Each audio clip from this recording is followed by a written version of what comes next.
Hey guys, Jackson Buhai here with TMZ with a huge update. I think the update that everybody has been waiting for regarding the David case in the murder of Celeste Rivas Hernandez. Now, we released a video about a week ago giving you guys an update. A lot of people in the comments thought that this was more of a recap than an update. We think we gave you guys a lot of updates, but feel free to dispute that in the comments. For those who didn't see the video, I'll give you a quick recap right now. We spoke about Robert Morgenroth, who is the general manager of Mogul Vision, which is David's music label. He was also the president of Zara Brothers Travel LLC. Now, we spoke about his testimony before the grand jury in the courtroom. We have some producers who were in the hallway outside of that courtroom who caught some conversation between Morgenroth and his lawyer. Morgenroth told his lawyer that the judge inside of that courtroom was questioning him on why he didn't call the police. Now, we can only guess what the judge was asking him about, but we can conjecture that it was Celeste Rivas and why he didn't call the police regarding something that had to do with the events leading up to her death. Now, what we also want to confirm, which is not the update we want to give you, Robert Morgenroth is a suspect. There is a much bigger update here that I'll get into in a second. We also spoke about an uncooperative witness who was to be arrested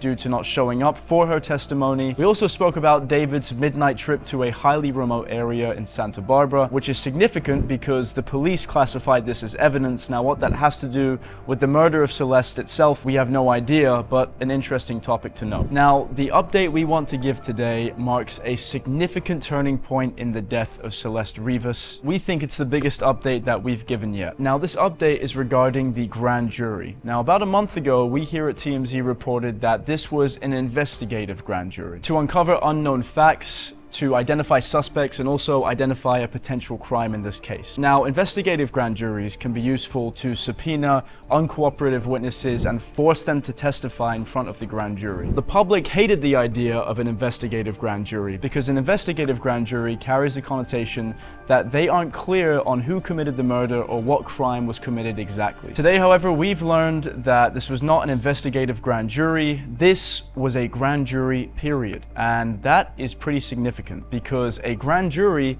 hands down indictments where an investigative grand jury does not. And we've been told by multiple sources that authorities and the prosecutor, Beth Silverman, believes that David was involved in Celeste Rivas' death.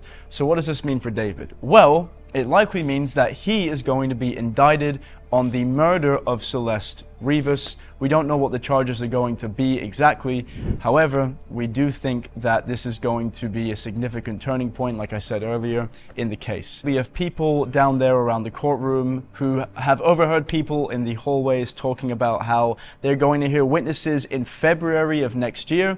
So don't expect an indictment to be handed out straight away, but still a very significant piece of news regarding the case. Guys, my name is Jackson Buhai. Let me know what you want to hear about next in the comment section below, and I will see you on the next one.